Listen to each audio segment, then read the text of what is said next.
I didn't grow up in a very good environment. Came from an abusive family.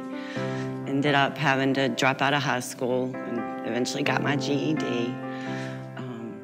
The Lord worked with me and always gave me the ability to financially take care of myself. I went through a pregnancy at the age of 19, ended up having a daughter out of wedlock, but went on to be financially successful. I didn't really know Christ at that time. I grew up in Catholic church that we went to church once a year. At that point, I guess I became driven for success. The Lord needed to humble me a little bit. I found Christ in my mid-20s through a television show, watching Joyce Meyers.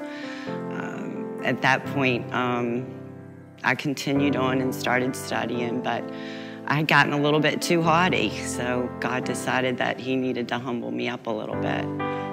I was in Ohio at that point, and I got married, and that was a bad decision, and I ended up getting divorced, losing everything I had, filing for bankruptcy. It got so bad at one point that I was actually sleeping in an apartment on a blow-up mattress. I had literally lost everything I had.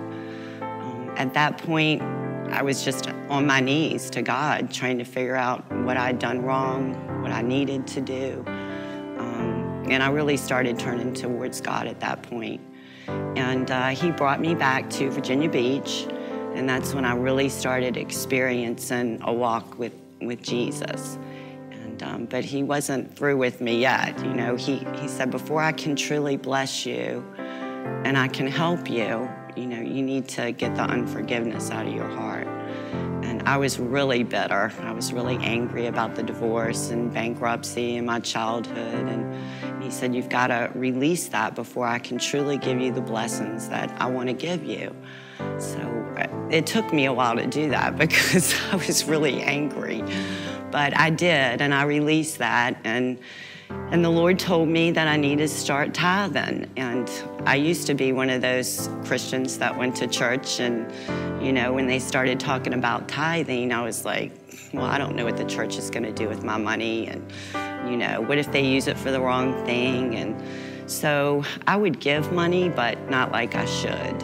And God spoke to me about that, and He told me, He's like, it's none of your business what the church does with the money you give.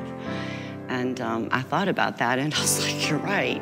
You know, God told me that it's not your money. It is definitely not your money. I gave you the ability to make all this money. I've taken it away from you once. You know, sometimes He has to talk tough to me because I'm very hard-headed. But He told me, He said, it's not your money. He said, it's the kingdom's money. And if you love me, you will tithe. If you don't love me, then don't tithe. And that really got to me. That was very profound for me because I do love God. And He's right. It's in the Bible. That's one of His commandments and what He wants us to do to show our faithfulness to Him. And now, this is kind of cliche, but tithing is like brushing my teeth. I mean, it's like every part of every day, and you don't think about it anymore because it's not a question whether to tithe anymore. It's a question of how much more can I give.